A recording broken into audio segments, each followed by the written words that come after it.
Hello everyone, this is Savita Chauhan. Welcome to MBDRA Model School, Class 9th, History Chapter 3, Nazism and the Rise of Hitler, Unit 3, The Nazi World View second. इसी का part ये second पढ़ेंगे हमने जो previous video में पढ़ा था कि नाजी की क्या आइडियोलॉजी थी, वो क्या सोचते थे रेशियल हायरार्की के बारे में और किस तरीके से उन्होंने उसके लिए बिलीफ और प्रैक्टिसेस करी।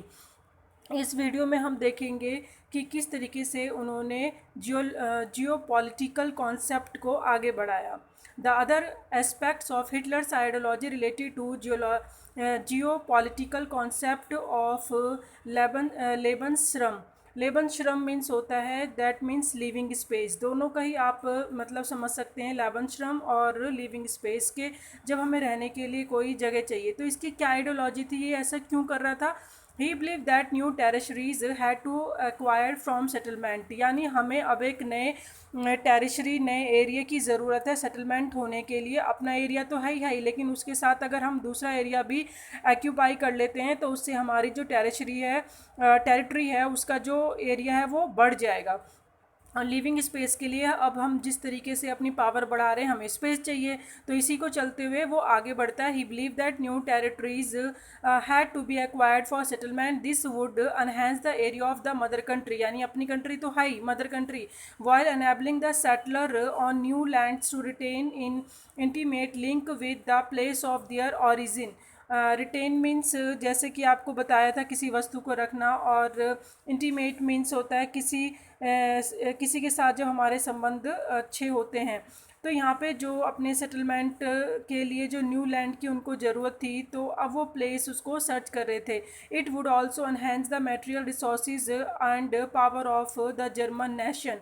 दैट मीन्स मटेरियल रिसोर्सेज, जैसे कि अब दूसरी कंट्री पे इन्होंने क्या कर लिया, कब्जा कर लिया। अगर उसको अपने में मिला लेते हैं तो उसके रिसोर्सेज भी तो इन्हीं के हो जाएंगे। जैसे कि इन्होंने फ्रांस से एक्यूपाइड कर लिया था, अपना आइलैंड वापस ले लिया था। तो इनका मानना था कि जिस तरीके से अगर हम दूसरी टेरिटरी को अपने एरिया में मिला लेते हैं तो उससे क्या होगा, हमें उनके जो रिसोर्सेज हैं वो भी हमें मिल जाएंगे, जिससे हमें बहुत फ़ायदा होगा।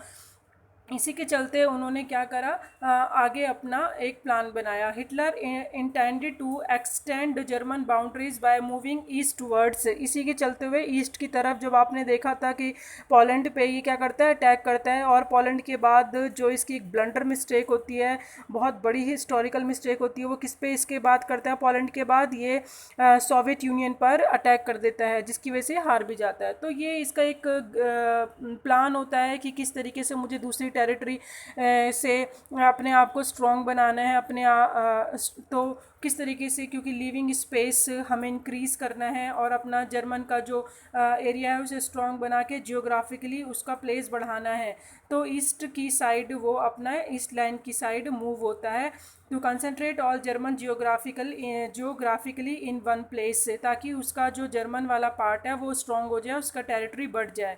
Poland become the laboratory for this experimentation. और सबसे पहले उसने किस पे अटैक किया था, पोलैंड पे किया था, और वहीं उसका ये एक एक्सपेरिमेंट साबित हुआ, क्योंकि जब तक तो किसी ने कुछ बोला नहीं था, क्योंकि अभी तो सिर्फ उसने पोलैंड को ही एक्यूपाइड करा था ना, तो इसीलिए किसी को कोई प्रॉब्लम नहीं थी। लेकिन प्रॉब्लम जब होती है जब ये सोवियत यूनियन पे भी कर देता है। तो यहाँ पे यही बताया कि इसने किस तरीके का इंटेंटेड रखा, अपने माइंड में प्लान रखा कि अपने किस तरीके का 11 श्रम प्लान था। 11 श्रम प्लान लिविंग स्पेस को इंक्रीज़ करने के लिए टेरिटरी को बढ़ाना।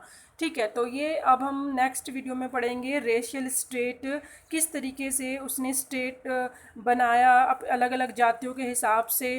तो वो हम इसमें नेक्स्ट वीडियो में 3.1 में पढ़ेंगे। Thank you.